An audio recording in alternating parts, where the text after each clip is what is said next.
Hello ছাত্রছাত্রীরা, দেখো আজকে তোমাদের আমি পরবর্তী চ্যাপ্টারটা আলোচনা করব। তো আজকে যে চ্যাপ্টারটা আলোচনা করব সেই চ্যাপ্টারটার নাম হচ্ছে রাসায়নিক গণনা। এটা তোমাদের সেকেন্ড ইউনিটে রয়েছে। চ্যাপ্টারটার নাম হলো রাসায়নিক গণনা। ইংলিশে নাম দেখবে দেওয়া আছে কেমিক্যাল ক্যালকুলেশনস, কেমিক্যাল ক্যালকুলেশনস বা রাসায়নিক গণনা। তো প্রথমে আমরা জানবো যে এই চ্যাপ্টারটা কি, এই চ্যাপ্টারটা আমরা কেন পড়ব এবং এখান থেকে আমরা কি কি শিখব। তো নামটা শুনি, দেখো বুঝতে পারছো নামটা লেখা রয়েছে রাসায়নিক গণনা। রাসায়নিক শব্দের অর্থ কি না, রাসায়নিক বিক্রিয়ার জন্য এটা লেখা রয়েছে রাসায়নিক এবং গণনা। গণনা মানে হচ্ছে কোনো কিছু বের করা, হিসেব কষে বের করা বা ক্যালকুলেট করা। তাহলে যখন কোনো আমরা একটা রাসায়নিক বিক্রিয়া দেখব, সেই রাসায়নিক বিক্রিয়া থেকে আমরা কিছু কিছু জিনিস গণনা করে বের করব। কি কি বের করব না, যে সমস্ত পদার্থগুলো বিক্রিয়া করবে অর্থাৎ বিক্রিয়ক পদার্থগুলো, বা যে সমস্ত পদার্থগুলো উৎপন্ন হবে অর্থাৎ বিক্রিয়াজাত পদার্থগুলো, সেই বিক্রিয়ক এবং বিক্রিয়াজাত পদার্থের ভর, আয়তন, তাদের বাষ্প ঘনত্ব, এই ধরনের বিভিন্ন প্রকার গণনা আমরা করব। কোথা থেকে না, রাসায়নিক বিক্রিয়া থেকে। সেই জন্য চ্যাপ্টারটির নাম হয়েছে রাসায়নিক গণনা। ঠিক আছে, তাহলে যদি বলা হয় যে রাসায়নিক গণনা কি, দেখো আমরা বলতে পারবো যে কোনো রাসায়নিক বিক্রিয়ার সমীকরণ থেকে বিভিন্ন পদার্থের ভর, আয়তন, বাষ্প ঘনত্ব ইত্যাদি নির্ণয় করার পদ্ধতিকে বলা হয় রাসায়নিক গণনা। তাহলে প্রথমেই আমরা এটা লিখতে পারি যে কোনো রাসায়নিক বিক্রিয়ার সমীকরণ থেকে হয়েছে কি কি বের করব না, ভর, আয়তন, বাষ্প ঘনত্ব প্রভৃতি নির্ণয় করার পদ্ধতিকেই বলা হয় কি রাসায়নিক গণনা। অর্থাৎ এই চ্যাপ্টারটার মাধ্যমে আমরা কোন রাসায়নিক বিক্রিয়া ভর, আয়তন, বাষ্প ঘনত্ব বের করব কি দেখে না, রাসায়নিক সমীকরণ দেখে। এখন দেখো এই যে আমি ব্যাপারটা বললাম যে রাসায়নিক বিক্রিয়া, তো প্রথমে আমরা জেনে নেব যে রাসায়নিক বিক্রিয়া জিনিসটা কি। এটা দেখো তোমরা অনেকেই জানো যে রাসায়নিক বিক্রিয়া হচ্ছে এমন এক ধরনের বিক্রিয়া যেখানে কিছু পদার্থ অন্য কিছু নতুন ধর্মবিশিষ্ট পদার্থে পরিণত হয়, সেই বিক্রিয়াকেই বলা হয় রাসায়নিক বিক্রিয়া। যেমন আমরা মনে করি এখানে যদি লিখি যে N2 প্লাস 3H2 সমান 2NH3, দেখো এটি একটি রাসায়নিক বিক্রিয়া, কারণ এখানে কিছু পদার্থ নাইট্রোজেন এবং হাইড্রোজেন বিক্রিয়া করেছে এবং বিক্রিয়ার ফলে কি তৈরি করেছে, অ্যামোনিয়া তৈরি করেছে। হয়েছে, তো সেই জন্য এটাকে আমরা বলতে পারি রাসায়নিক বিক্রিয়া। আর এই যে সমীকরণ, এই সমীকরণটাকে বলা হয় রাসায়নিক সমীকরণ। তাহলে রাসায়নিক বিক্রিয়া বোঝা গেল, রাসায়নিক সমীকরণ বোঝা গেল। আচ্ছা, রাসায়নিক সমীকরণ তখনই সম্ভব হবে যখন পুরো বিক্রিয়াটার মধ্যে সমতা বধান হবে। অর্থাৎ সমতা বধান বলতে বোঝাচ্ছে যে যতগুলি বিক্রিয়কের অণু বা পরমাণু থাকবে, বিক্রিয়ার জাত পদার্থ ঠিক ততগুলি অণু বা পরমাণু থাকবে। যেমন মনে করো এখানে নাইট্রোজেন, দেখো একটি অণু বা দুটো পরমাণু রয়েছে, এখানে দেখো দুটি নাইট্রোজেনের পরমাণু। এখানে হাইড্রোজেনের পরমাণু কতগুলো, 3 দুগুণে 6টা, এখানেও দেখো 2 3-এ গুণ করলে 6টা হাইড্রোজেনের পরমাণু। অর্থাৎ কি না, রাসায়নিক সমীকরণ যখন আমরা বানাবো তখন কি করব না, বিক্রিয়ক এবং বিক্রিয়াজাত পদার্থের যে পরমাণু সংখ্যা, সেই পরমাণু সংখ্যাগুলো বাঁ দিকেও যা থাকবে ডান দিকেও তাই থাকবে, অর্থাৎ সমতা বধান থাকবে, এবং সেই সমীকরণকে আমরা বলবো রাসায়নিক সমীকরণ। বোঝা গেছে? এখন যে সমস্ত পদার্থগুলো বিক্রিয়া করছে এদেরকে আমরা বলবো বিক্রিয়ক। ঠিক আছে, তাহলে এখানে নাইট্রোজেন এবং হাইড্রোজেন এরা হলো কি বিক্রিয়ক, এবং NH3 হলো বিক্রিয়াজাত পদার্থ। বিক্রিয়াজাত, জাত শব্দের অর্থ হচ্ছে উৎপন্ন। তাহলে যে সমস্ত পদার্থ বিক্রিয়ার ফলে উৎপন্ন হচ্ছে সেগুলোকে আমরা বলবো বিক্রিয়াজাত পদার্থ। বোঝা গেছে? আচ্ছা, এইবার একটা উদাহরণ দিয়ে ভালো করে বোঝাচ্ছি। এই উদাহরণটা তোমাদের ভালো করে একটু লিখছি, দেখো পরে। তাহলে আমরা বুঝতে পারলাম কি যে রাসায়নিক সমীকরণ কাকে বলে, রাসায়নিক বিক্রিয়া কি, বিক্রিয়ক পদার্থ কি, বিক্রিয়াজাত পদার্থ কি, এগুলো আমরা জানলাম। রাসায়নিক গণনা করতে গেলে এই বেসিক জিনিসগুলো তোমাদের খুব ভালো করে জানতে হবে। তো আজকের পুরো ক্লাসটাতেই যেগুলো বেশি আলোচনা হবে সেগুলো হচ্ছে পুরোপুরি বেসিক জিনিস। পরের দিন আমরা গণনা করব এবং গণনা করে বের করব যে কোনো রাসায়নিক সমীকরণে কিভাবে ভর, আয়তন এগুলো পরিবর্তিত হচ্ছে। বিভিন্ন উদাহরণের সাপেক্ষে আমরা পরের দিন বের করব।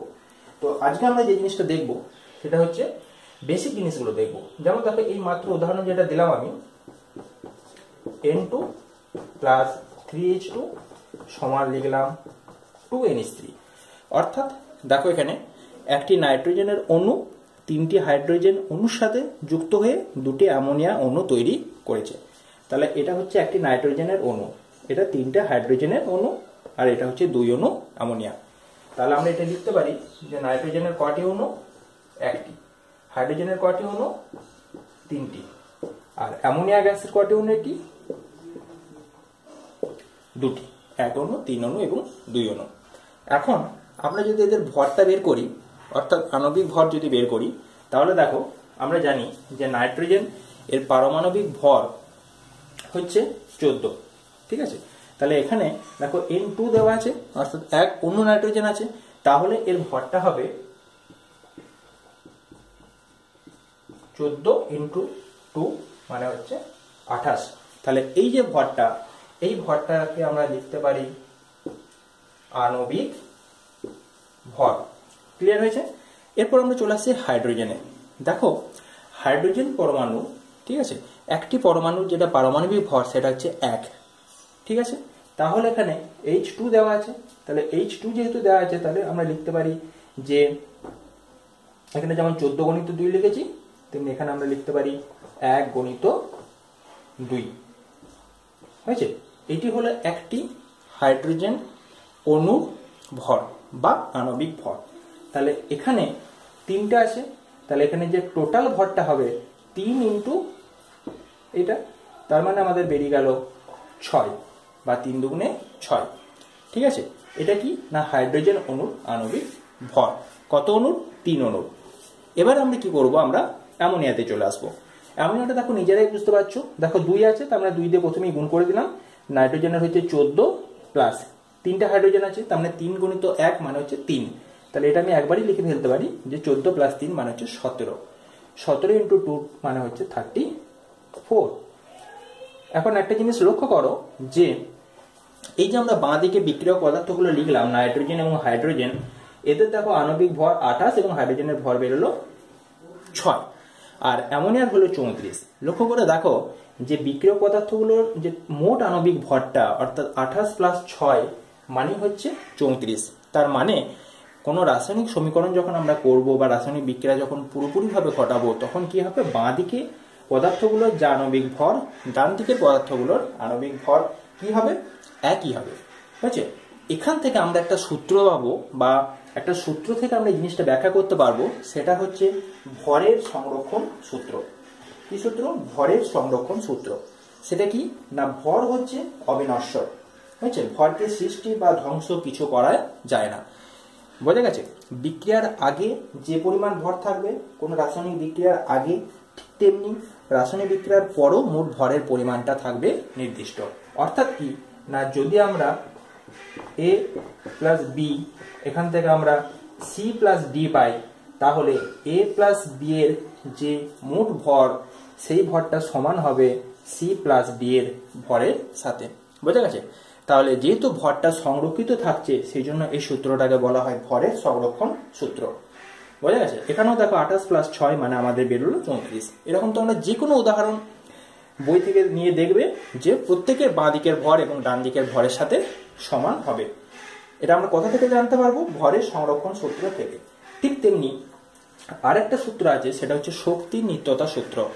সেই শক্তির নিত্যতা সূত্র বলছে যে কোনো রাসায়নিক বিক্রিয়ার আগে যা শক্তি থাকে পরেও একই শক্তি থাকে। অর্থাৎ শক্তিও হচ্ছে ভরের মতো অবিনশ্বর, শক্তিকেও সৃষ্টি বা ধ্বংস করা যায় না।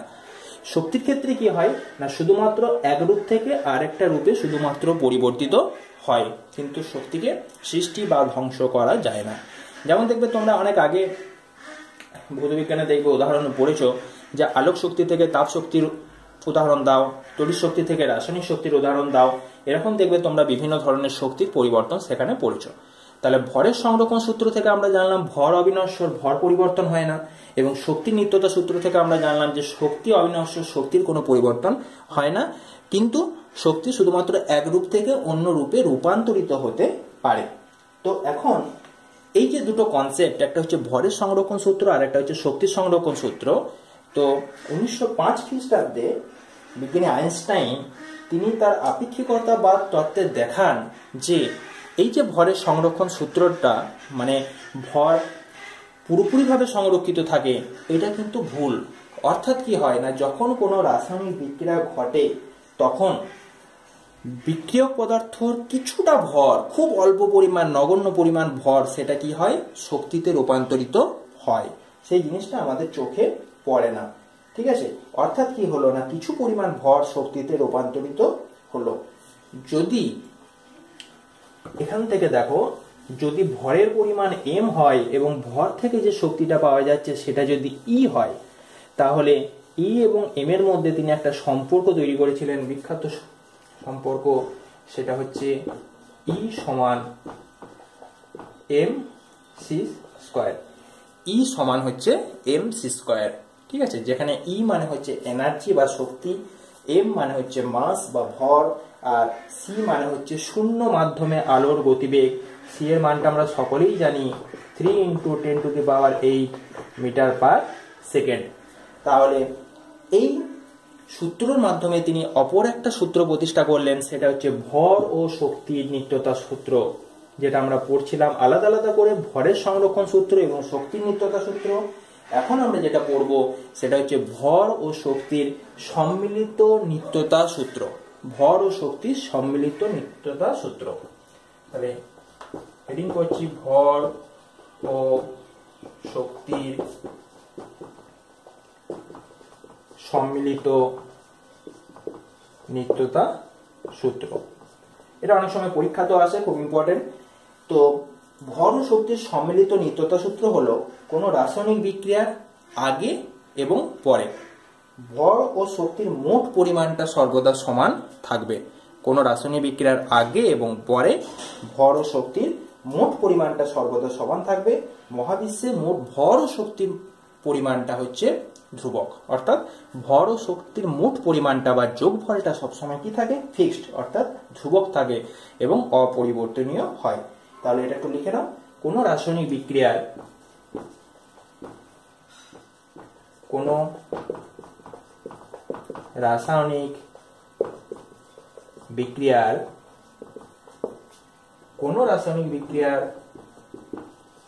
আগে ও পরে হয়েছে ভর ও শক্তির মোট পরিমাণ, শুধু ভর বা শুধু শক্তি নয়, ভর ও শক্তির মোট পরিমাণ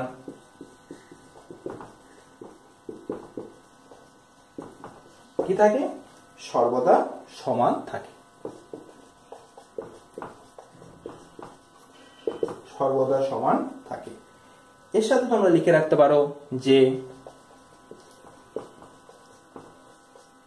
মহাবিশ্বে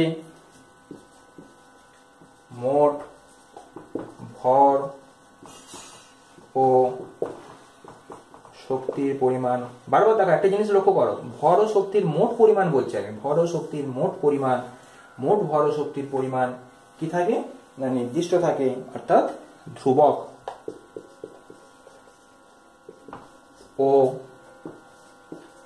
অপরিবর্তনীয়। তাহলে ভর ও শক্তির সম্মিলিত নিত্যতা সূত্র থেকে আমরা এই জিনিসটা জানতে পারলাম।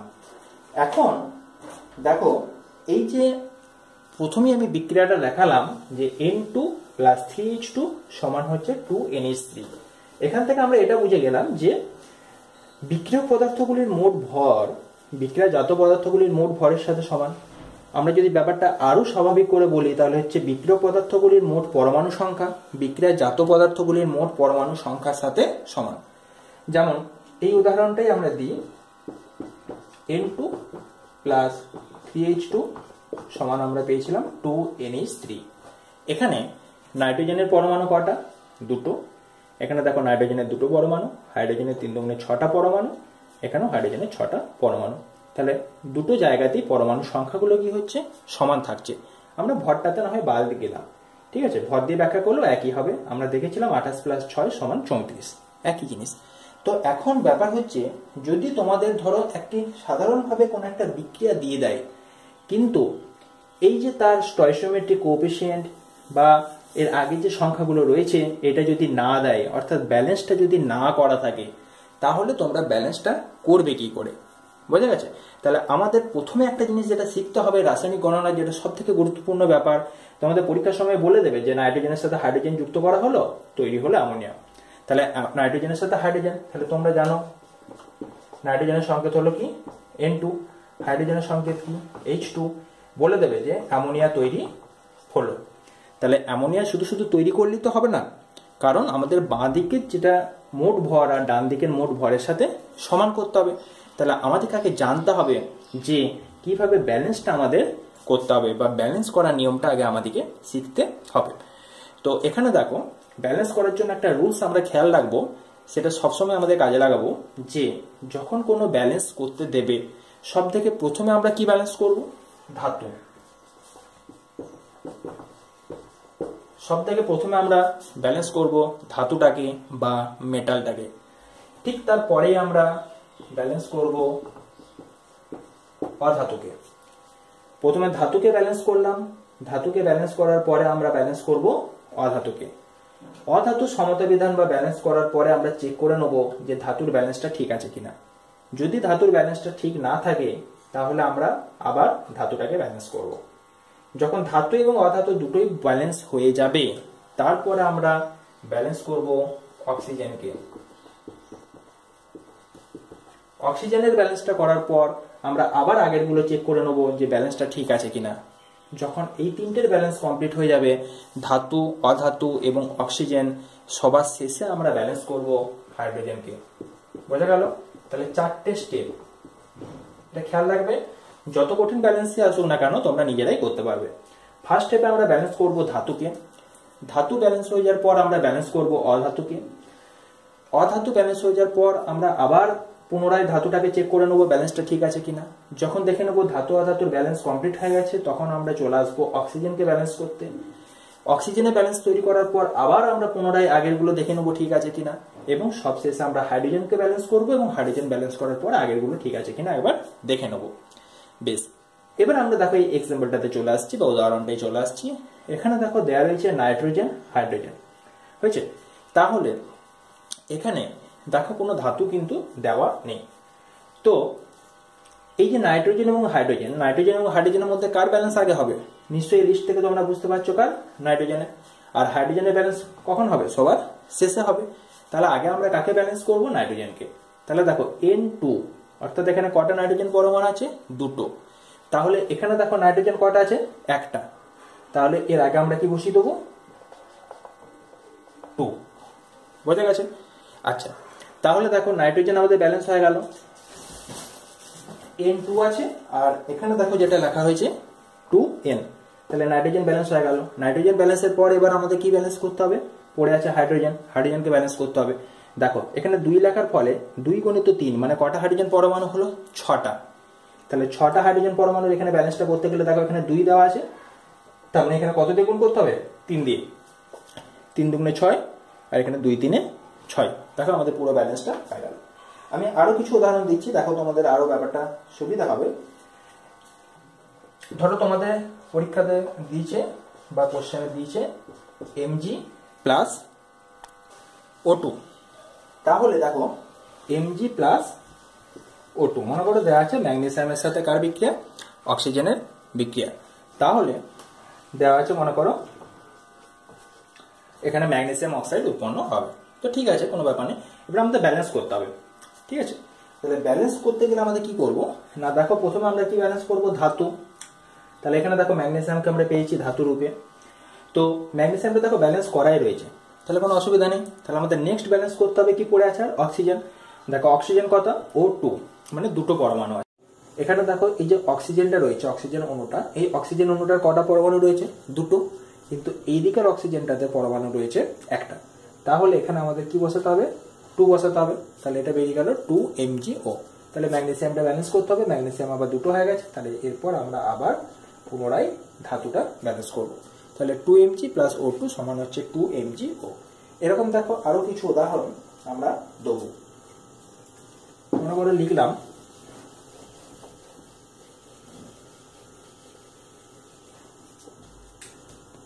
Cl2 প্লাস H2S, এটা মনে করো দিয়েছে। এখান থেকে কি তৈরি হবে, HCl প্লাস S, এটি তৈরি হবে, বুঝেছে। এখন আমরা দেখো এখানে কি ব্যালেন্স করব, সালফারটা দেখো ব্যালেন্স করাই রয়েছে। তাহলে নেক্সট আমরা ক্লোরিনটা ব্যালেন্স করে নিই। Cl2 আছে, তার মানে এখানে 2HCl বসাতে হবে, হয়েছে। আচ্ছা, এরপর আমরা হাইড্রোজেনটা ব্যালেন্স করব। দেখো এখানে H2, এখানে দুটো হাইড্রোজেন, তার মানে হাইড্রোজেনটা ব্যালেন্স অলরেডি করা হয়েছে। এখানেও দুটো হাইড্রোজেন পরমাণু হচ্ছে, এখানেও দুটো হাইড্রোজেন পরমাণু হচ্ছে। তাহলে সমস্ত পরমাণুগুলি কি হলো, আমাদের ব্যালেন্স হয়ে গেল। এবার মনে করো আমাদের এটা দেওয়া আছে NH4Cl plus CaOH2 calcium hydroxide বা পলিচুন। এখান থেকে তৈরি হচ্ছে CaCl2 প্লাস NH3 প্লাস জল। এই ব্যালেন্সটা আমাদের করতে হবে। তো ব্যালেন্সটা করার সময় প্রথমে আমরা ব্যালেন্স করব ধাতুর। এখানে ধাতু হচ্ছে ক্যালসিয়াম, এখানেও ধাতু হচ্ছে ক্যালসিয়াম। দেখো ক্যালসিয়ামটা ব্যালেন্স অলরেডি করা রয়েছে। নেক্সট আমরা ব্যালেন্স করব বাকি যে অধাতুগুলো রয়েছে, নাইট্রোজেন এবং ক্লোরিন। দেখো এখানে নাইট্রোজেনেরও ব্যালেন্স করা রয়েছে, কিন্তু ক্লোরিনের ব্যালেন্সটা করা নেই। এখানে Cl2 আছে, অর্থাৎ ক্লোরিনের দুটো পরমাণু আছে, এখানে Cl আছে একটা পরমাণু। তাহলে এখানে আমরা 2 বসালাম, তাহলে এটা তৈরি হয়ে গেল কি 2NH4Cl, অর্থাৎ কি না এখানে ক্লোরিনের দুটো পরমাণু আর এখানেও ক্যালসিয়াম ক্লোরাইডে ক্লোরিনের দুটো পরমাণু। ক্লোরিনটা ব্যালেন্স করার পর আমরা পুনরায় দেখে নেবো নাইট্রোজেনটা ব্যালেন্সড অবস্থাতে রয়েছে কিনা। দেখো নাইট্রোজেনের ব্যালেন্সটা এখানে নষ্ট হয়ে গেছে। দেখো নাইট্রোজেন এখানে দুটো পরমাণু রয়েছে, কিন্তু এখানে নাইট্রোজেন হচ্ছে একটা পরমাণু। তাহলে এখানে আমরা কি করলাম, 2 বসিয়ে দিলাম। তাহলে আমাদের কি কি ব্যালেন্স হয়ে আছে, ক্যালসিয়ামটা আগে থেকেই হয়েছিল, ক্লোরিনটা ব্যালেন্স করে নিলাম। ক্লোরিনটা ব্যালেন্স করার পরে দেখলাম যে নাইট্রোজেনের ব্যালেন্সটা নষ্ট হয়ে গেল, আমরা নাইট্রোজেনটাকে আবার ব্যালেন্স করে নিলাম। এইবার আমাদের পড়ে রইল অক্সিজেন আর হাইড্রোজেন। এদের মধ্যে কার ব্যালেন্সটা আগে হবে, অক্সিজেনেরটা। তাহলে অক্সিজেনটা দেখো এখানে O2, অর্থাৎ দুটো অক্সিজেন পরমাণু আছে, কিন্তু এখানে আছে H2O-তে একটি অক্সিজেন পরমাণু। তাহলে এখানে আমরা বসিয়ে দিলাম 2। তাহলে অক্সিজেন ব্যালেন্স হয়ে গেল। এইবার আমাদের ব্যালেন্স করতে হবে লাস্ট হাইড্রোজেন।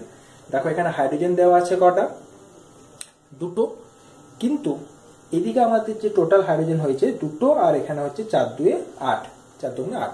তাহলে 8 আর 2 কত হচ্ছে 10, আর এখানে হচ্ছে 3 2 6, আর এখানে 2 2 4, 6 আর 4 10।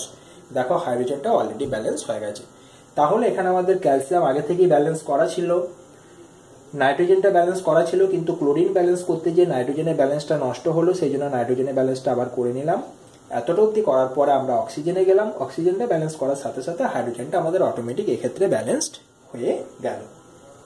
এইবার ধরো আরেকটা উদাহরণ তোমাদের দিই। মনে করো দিয়েছে ক্যালসিয়াম কার্বনেট এর সাথে HCl এর বিক্রিয়া হয়েছে, কি তৈরি হবে, ক্যালসিয়াম ক্লোরাইড তৈরি হবে, জল তৈরি হবে, আর CO2 তৈরি হবে। বোঝা গেছে? এই ব্যালেন্সটা আমরা এবার করব। প্রথমে ব্যালেন্স করতে হবে ধাতু। দেখো ক্যালসিয়াম ব্যালেন্স করাই রয়েছে, কোনো অসুবিধা নেই। নেক্সট কি ব্যালেন্স করব, ক্লোরিন। দেখো ক্লোরিন এখানে একটা আছে, এখানে দুটো ক্লোরিন পরমাণু আছে, তাহলে এখানে 2 যোগ করে দিলাম। তাহলে ক্লোরিনটা ব্যালেন্স হলো। ক্লোরিন ব্যালেন্স হওয়ার সাথে সাথে আমরা আর কি ব্যালেন্স করব, কার্বনটা ব্যালেন্স করে নেবো। দেখো কার্বনটা অলরেডি ব্যালেন্স করাই রয়েছে। আচ্ছা, এরপর আমরা কি করব, অক্সিজেনে যাব। অক্সিজেনটা আমাদের ব্যালেন্স করতে হবে। দেখো এখানে O3, মানে 3টে অক্সিজেন পরমাণু রয়েছে, তাই তো। তাহলে এখানে দেখো O আর O2, তার মানে এখানেও 3টে অক্সিজেন পরমাণু রয়েছে, মানে অক্সিজেন ব্যালেন্স করাই আছে। এরপর আমরা দেখে নেবো হাইড্রোজেন। দেখো দুটো হাইড্রোজেন পরমাণু, এখানেও দুটো হাইড্রোজেন পরমাণু, তার মানে ব্যালেন্সটা আমাদের অলরেডি হয়ে গেছে। শুধুমাত্র এখানে 2HCl বসালে পুরো ব্যালেন্সটা কমপ্লিট হয়ে গেল। তাহলে এইভাবে যাই ব্যালেন্স দিক না কেন, আমরা সব ব্যালেন্সগুলোই খুব সহজে করতে পারবো। শুধুমাত্র মনে রাখবো প্রথমে ধাতুর ব্যালেন্স করব, ধাতু বলতে বোঝায় পর্যায় সারণীর 1 নম্বর এবং 2 নম্বর শ্রেণীতে যে সমস্ত পরমাণুগুলো রয়েছে বা পদার্থগুলো রয়েছে সেগুলো। তাহলে তাদের ব্যালেন্সটা আগে করে নেব। ধাতুর ব্যালেন্স হওয়ার পরে আমরা অধাতুর ব্যালেন্স করব। অধাতুর ব্যালেন্স হয়ে গেলে লাস্টে আমরা কিসে করব? অক্সিজেন, এবং সবার শেষে করব অক্সিজেনের পরে আমরা করব হাইড্রোজেন। এভাবে আমরা ব্যালেন্সটা কমপ্লিট করব।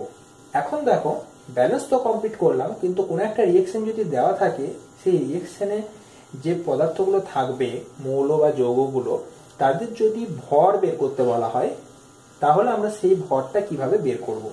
তা সেটা বের করার জন্য, অর্থাৎ আণবিক ভর বের করার জন্য আমাদের প্রথমে প্রত্যেকটি মৌলের যে পারমাণবিক ভর, সেই পারমাণবিক ভরগুলো সম্পর্কে আমাদের জানতে হবে। আমি তোমাদের এই 1 থেকে 20 পর্যন্ত যে পরমাণুগুলি রয়েছে পরপর পারমাণবিক সংখ্যা অনুযায়ী, সেই প্রত্যেকটি পরমাণুর যে পারমাণবিক ভর, সেই প্রত্যেকটি ভর আমি এখানে লিখে দিচ্ছি। যেমন সব থেকে প্রথমেই আসে হাইড্রোজেন। হাইড্রোজেনের ভর হচ্ছে 1, অর্থাৎ হাইড্রোজেনের পারমাণবিক ভর হলো 1। এরপর আছে কি? হিলিয়াম। হিলিয়ামের হচ্ছে 4। তারপরে কি? লিথিয়াম। লিথিয়ামের হচ্ছে 7 বা 7। তারপর হচ্ছে বেরিলিয়াম। বেরিলিয়ামের হচ্ছে 9। তারপর হচ্ছে বোরন। বোরনের হচ্ছে 11। এরপর হচ্ছে কার্বন। কার্বনের পর হচ্ছে নাইট্রোজেন। নাইট্রোজেনের পর হচ্ছে অক্সিজেন। অক্সিজেনের পর হচ্ছে ফ্লোরিন। ফ্লোরিনের পর হচ্ছে নিয়ন। এটা তোমরা নিশ্চয়ই বুঝতেই পারছো, পরপর পারমাণবিক সংখ্যা অনুযায়ী লিখছি, আর ওপরে যেগুলো লিখছি সেগুলো হচ্ছে প্রত্যেকটার পারমাণবিক ভর। এরপর নিয়নের পর হচ্ছে সোডিয়াম, যার পারমাণবিক ভর হচ্ছে 23। সোডিয়ামের পর হচ্ছে ম্যাগনেসিয়াম। ম্যাগনেসিয়ামের পর হচ্ছে অ্যালুমিনিয়াম। অ্যালুমিনিয়ামের পর হচ্ছে সিলিকন। সিলিকনের পর হচ্ছে ফসফরাস। দেখো 1 থেকে 15 অবধি আমাদের হয়ে গেল। 16 নম্বরে আছে সালফার। 17 নম্বরে আছে ক্লোরিন। ক্লোরিনের পারমাণবিক ভর হচ্ছে 35.5। আচ্ছা, এরপর হচ্ছে ক্লোরিনের পর হচ্ছে আর্গন। আর্গনের কত? প্রায় 40। এরপর হচ্ছে পটাশিয়াম। সব শেষে হচ্ছে ক্যালসিয়াম। ক্যালসিয়ামের ভর হচ্ছে 40। দেখো 1 থেকে 20 অবধি লিখলাম।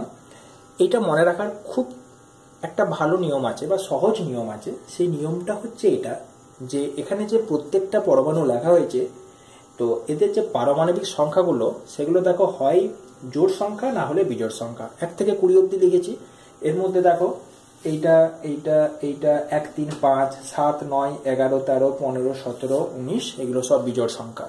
তো যে সমস্ত পরমাণুগুলোর পারমাণবিক সংখ্যা বিজোড়, তাদের যে ভর হবে সেটা হচ্ছে পারমাণবিক সংখ্যাকে 2 দিয়ে গুণ করে আমরা তার সাথে 1 যোগ করলেই আমরা পেয়ে যাব। যেমন এখানে দেখো দেওয়া আছে লিথিয়াম 3 দুগুণে 6 প্লাস 1 মানে 7। বোরন 5 দুগুণে 10 প্লাস 1 11। দেখো ফ্লোরিন 9 দুগুণে 18 প্লাস 1 19। এবং যে সমস্ত জোড় পারমাণবিক সংখ্যাযুক্ত পরমাণুগুলো রয়েছে, তাদের পারমাণবিক ভর যেটা হবে সেটা হচ্ছে তার জাস্ট দ্বিগুণ হয়েছে। যেমন 6 দুগুণে 12, 8 দুয়ে 16, 10 দুগুণে 20, 14 দুগুণে 28, 12 দুগুণে 24, 16 দুগুণে 32।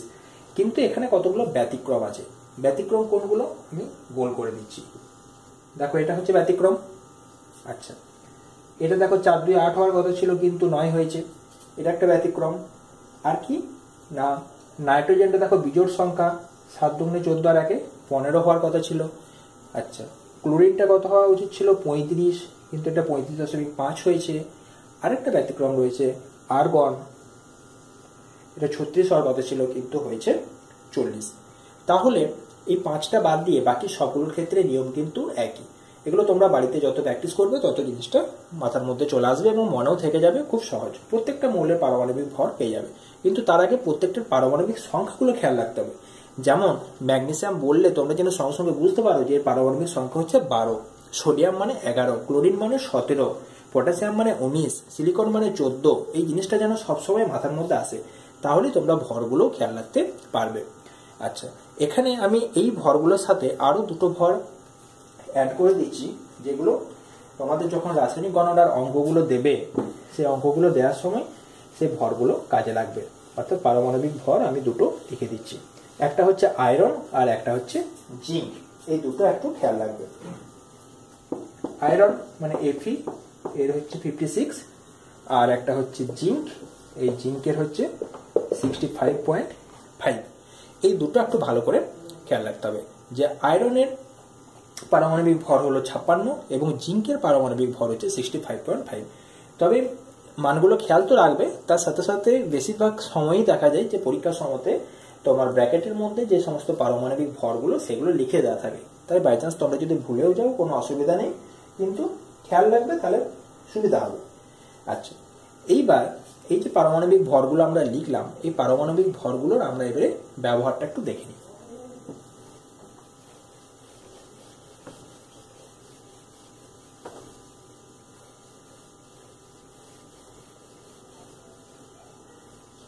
দেখো, এবারে সহজেই আমরা করতে পারবো। মনে করো তোমাদের এক্সাম্পল হিসাবে দিয়েছে 2H2 প্লাস O2 সমান 2H2O, 2H2 প্লাস O2 সমান 2H2O। এখন এটা নিশ্চয়ই তোমরা বুঝতেই পারছো যে ব্যালেন্স করা হয়েছে। ব্যালেন্স করার ফলে প্রথমে অক্সিজেনটাকে ব্যালেন্স করা হয়েছে, তারপর হাইড্রোজেনটাকে ব্যালেন্স করে এটা আমাদের দাঁড়িয়েছে। এখন যদি বলা হয় যে এদের ভর কত হবে, তাহলে ভরগুলো আমরা কি করে বের করব? দেখো এখানে এই যে H2, এই H2টার যে ভর, H2-র মধ্যে দুটো হাইড্রোজেন পরমাণু আছে, তাহলে প্রথমে এই যে বাইরে দুইটা আছে বাঁ দিকেরটা, সেটাকে আমরা বাইরে লিখে ফেললাম। এরপরে আমাদের দেখো H2, অর্থাৎ দুটো হাইড্রোজেন পরমাণু আছে। একটি হাইড্রোজেন পরমাণুর পারমাণবিক ভর হচ্ছে 1, তাহলে এখানে দুটো হাইড্রোজেন পরমাণু আছে, তাহলে এখানে মোট পারমাণবিক ভর হবে 1 গুণিত 2 মানে 2, তাহলে 2 গুণিত 2 টোটাল হলো আমাদের 4। এখানে অক্সিজেন রয়েছে, অক্সিজেন এটি হচ্ছে অণু। এখানে অক্সিজেনের দুটো পরমাণু রয়েছে, আমরা জানি একটা পরমাণুর ভর হচ্ছে 16, এই মাত্র বের করলাম যে অক্সিজেনের পারমাণবিক ভর হচ্ছে 16। তাহলে এখানে 16কে আমরা কি করব, 2 দিয়ে গুণ করব, 16 দুয়ে 32। আচ্ছা, এরপর হচ্ছে জল। প্রথমে আমরা 2টাকে বাইরে লিখলাম। দেখো H2, তাহলে দুটো হাইড্রোজেন পরমাণুর জন্য 2 হবে, অক্সিজেনের জন্য 16 হবে, তাহলে টোটাল 2 × 18, তার মানে আমাদের যে মানটা বেরোবে সেটা হচ্ছে 36। তাহলে এইভাবে আমরা প্রত্যেকটা পরমাণু এবং অণুর পারমাণবিক ভরের সাহায্যে আমরা মানগুলো বের করতে পারবো। এরপর একটা কোশ্চেন বা জিনিস আমাদের জেনে রাখতে হবে যে পারমাণবিক ভর জিনিসটা কি। পারমাণবিক ভর আর কিছুই নয়, এই যে আমরা ভরগুলো এতক্ষণ ধরে লিখলাম পরমাণুর 1 থেকে 20 পর্যন্ত, এগুলো প্রত্যেকটাই হচ্ছে ওই পরমাণুগুলোর পারমাণবিক ভর। যেমন যদি আমরা বলা হয় অক্সিজেনের পারমাণবিক ভর কত, তাহলে আমরা লিখব অক্সিজেনের পারমাণবিক ভর কত, 16 বা 16। আচ্ছা, যদি বলা হয় O2, দেখো O2 একটা অণু, অক্সিজেন যেমন পরমাণু, O2 কিন্তু অণু, দুটি অক্সিজেন পরমাণু মিলে তৈরি হয়েছে একটি অক্সিজেনের অণু। তাহলে O2 এর ক্ষেত্রে তো আর পারমাণবিক ভর পাবো না, এর ক্ষেত্রে যে ভরটা পাবো সেই ভরটা হচ্ছে আণবিক ভর বা আণবিক গুরুত্ব। তো এই আণবিক ভরের মান হবে 16 × 2 মানে হচ্ছে 32। তাহলে অক্সিজেনের পারমাণবিক ভর হলো 16। তাহলে যদি এরকম আসে যে অক্সিজেনের গ্রাম পারমাণবিক ভর কত, এটার অ্যান্সার হবে 16 গ্রাম। গ্রাম পারমাণবিক ভর মানে হলো, গ্রাম পারমাণবিক ভর মানে অক্সিজেনের পারমাণবিক ভরের যে গ্রামে প্রকাশিত মান বা গ্রামে প্রকাশিত যে পারমাণবিক ভর, সেটাই হচ্ছে গ্রাম পারমাণবিক ভর। ঠিক তেমনি যদি বলা হয় যে এই যে O2 অণুটা রয়েছে, এর গ্রাম আণবিক ভর কত, তখন আমরা লিখব এটা সমান হবে 32 গ্রাম। অর্থাৎ আণবিক ভর বা আণবিক ওজন, এই গ্রামে প্রকাশিত মানকে বলা হয় গ্রাম আণবিক ভর। এই জিনিসটা আমরা দেখলাম। এখন এই যে পারমাণবিক ভর বা আণবিক ভর, এর সংজ্ঞা যদি বলা হয় তাহলে আমরা এখান থেকেও দিতে পারবো। এরপর আমরা একটা জিনিস শিখবো, সেটা হচ্ছে মোল কাকে বলে। ঠিক আছে, মোল কি, মোল সংখ্যা কি, এই জিনিসগুলো আমরা শিখবো। দেখো যদি তোমাদের একটা উদাহরণ দেওয়া হয়, মনে করো এখানে দেওয়া রয়েছে 2H2 প্লাস O2 সমান হচ্ছে 2H2O। এখানে 2 অণু হাইড্রোজেন 1 অণু অক্সিজেনের সাথে যুক্ত হয়ে 2 অণু জল তৈরি করেছে। এই যে 2H2 লেখা হয়েছে, এটাকে বলা হয় 2 মোল ও লেখা যায়, হয়েছে। এটাকে লেখা যায় 1 মোল, এটাকে লেখা যায় 2 মোল। এটা 2 মোল, এটা 1 মোল, এটা 2 মোল লেখা যায়। এবারে হচ্ছে কেন আমরা এই জিনিসটা লিখলাম বা মোল জিনিসটা কি। তো মোল সংখ্যা আর কিছুই নয়, মোল সংখ্যা হচ্ছে আমাদের যে পরমাণুটা বা অণুটা দেবে বা পদার্থটা দেবে তার ভর বাই হচ্ছে আণবিক গুরুত্ব। তাহলে মোল সংখ্যা হলো মৌলের ভর বাই তার যে আণবিক গুরুত্ব, সেটাই হচ্ছে মোল সংখ্যা। বোঝা গেছে? তাহলে এখানে দেখো 2H2 প্লাস O2 নিয়েছি, তাহলে 2H2 মানে হচ্ছে 2 ইন্টু এটা হচ্ছে 2 ইন্টু 1, দুটো হাইড্রোজেনের জন্য। তাহলে টোটাল আমাদের মানটা কত পেলাম? এটা 4 গ্রাম। আমরা 4 গ্রাম হাইড্রোজেন নিয়েছি। তাহলে হাইড্রোজেন অণুর, একটি হাইড্রোজেন অণুর যে আণবিক গুরুত্ব, হাইড্রোজেনের আণবিক গুরুত্ব H2, এর আণবিক গুরুত্ব কত? 2 ইন্টু 1 মানে হচ্ছে 2। তাহলে এখানে আমরা যে হাইড্রোজেনটা নিয়েছি সেখানে তার ভর হচ্ছে কত? 4। তাহলে মূল সংখ্যা দাঁড়াবে আমাদের 4/2 মানে হলো 2। অক্সিজেনের ক্ষেত্রে দেখো এর আণবিক গুরুত্ব হচ্ছে 32 আর এটাও নেওয়া হয়েছে 32 গ্রাম। তার মানে এর মূল সংখ্যা দাঁড়াবে, অক্সিজেনের মূল সংখ্যা দাঁড়াবে 32/32। তাহলে অক্সিজেনের ক্ষেত্রে আমরা লিখতে পারবো অক্সিজেনের মূল সংখ্যা হবে এক্ষেত্রে 32/32 সমান হচ্ছে 1। এইভাবে আমরা প্রত্যেকটা অণুর মোল সংখ্যা আমরা রাসায়নিক বিক্রিয়া গণনার সময় বের করতে পারবো। যেমন মনে করো তোমাদের যদি এরকম একটা উদাহরণ দেওয়া থাকে যে ধরো নিলাম নাইট্রোজেন, হয়েছে। নাইট্রোজেনের ক্ষেত্রে আমরা জানি যে ধরো লিখি এটাকে কি N2, এর যদি আণবিক গুরুত্ব বের করতে বলা হয় তাহলে আণবিক গুরুত্ব কত হবে না, নাইট্রোজেন একটা অণু, দুটো নাইট্রোজেন পরমাণু সমন্বয়ে তৈরি, এক একটি নাইট্রোজেন পরমাণুর ভর হচ্ছে 14। তাহলে N2 আছে, অর্থাৎ নাইট্রোজেনের আণবিক গুরুত্ব হবে 14 দুগুণে 28। বোঝা গেছে? গ্রাম আণবিক ভর হবে 28 গ্রাম। তো মূল সংখ্যা কত? ধরো তোমাকে নেওয়া হয়েছে 84 গ্রাম নাইট্রোজেন দেওয়া আছে, দিয়ে বলা আছে 84 গ্রাম নাইট্রোজেন মানে কত মোল নাইট্রোজেন। তাহলে মূল সংখ্যা সমান দেখো আমরা পেলাম কোনো পদার্থের যে ভর, অর্থাৎ যেটা প্রদত্ত ভর মানে যেটা দেওয়া থাকবে, বাই হচ্ছে তার আণবিক ভর। তাহলে এখানে প্রদত্ত ভর কত মানে যেটা দেওয়া আছে কত 84 বাই হচ্ছে 28 মানে হচ্ছে 3। অর্থাৎ 84 গ্রাম N2 মানে আমরা লিখতে পারি যে 3 মোল N2। দুটো ব্যাপারই হচ্ছে এক। ঠিক তেমনি ভাবে যদি আমরা আরেকটা উদাহরণ দিই, মনে করো আমি এখানে লিখলাম অক্সিজেন দিয়ে একটা বোঝাই, ঠিক আছে। অক্সিজেনের অণুটাকে আমরা কি লিখবো? O2। তাহলে অক্সিজেনের 16 দুগুণে 32, তাহলে এর আণবিক গুরুত্ব কত হবে? 32। তাহলে যদি তোমাকে দেওয়া হয় মনে করো 64 গ্রাম O2, তার মানে হবে অক্সিজেনের যে প্রদত্ত ভর বাই হচ্ছে তার আণবিক ভর মানে হচ্ছে 2 মোল। এইভাবে আমরা মোল সংখ্যা বের করতে পারবো। আচ্ছা, এবারে এটা প্রথম কাজে লাগবে না বিভিন্ন বিক্রিয়ার ক্ষেত্রে আমাদের কাজে লাগবে। যে সমস্ত রাসায়নিক বিক্রিয়াগুলো দেওয়া থাকবে রাসায়নিক গণনার সময় তখন আমাদের এটা কাজে লাগবে। যেমন মনে করো যদি এটা N2 প্লাস 3H2 সমান যদি 2NH3 দেওয়া থাকে তাহলে আমরা সঙ্গে সঙ্গে বুঝতে পারবো যে এর ভর হচ্ছে কত 28, আণবিক ভর 28, এর হচ্ছে 3 গুণে 6 আর এটা হচ্ছে 2 ইন্টু এটা হবে 14 প্লাস 3 মানে 17 দুগুণে এটা হলো 34। আচ্ছা, এটা 88 আছে, তার মানে আণবিক ভরও 28 আর এখানে নেওয়া হয়েছে 28, তার মানে আমরা এটা বলতেই পারবো 1 মোল। এটা 3 গুণ বেশি নেওয়া হয়েছে কারণ এর আণবিক গুরুত্ব হাইড্রোজেনের হচ্ছে 2 কিন্তু নেওয়া হয়েছে এটা 6 পাচ্ছি আমরা, তাহলে এটা আমরা লিখতে পারবো 6 মোল, আর এটা লিখতে পারবো আমরা 2 মোল। এটা তোমরা এমনি বুঝতে পারবে, খুব সহজ ব্যাপার, যে দেখো নাইট্রোজেনের আগে এই যে স্টয়কিওমেট্রিক কোএফিসিয়েন্ট এটা কত আছে, 1 আছে। তাহলে এই যে 1 রয়েছে, বা যে আগের যে সংখ্যাটা রয়েছে 1, তার মানে এটা হচ্ছে 1 মোল। এটা 3 অণু নেওয়া হয়েছে, তার মানে এটা হচ্ছে 3, সরি এটা একটু ভুল হলো, এটা হচ্ছে 3 মোল হবে। 6/3 মানে 6/2 মানে হচ্ছে 3 মোল। বোঝা গেছে? তাহলে এটা কত মোল নেওয়া হলো, 3 মোল নেওয়া হলো।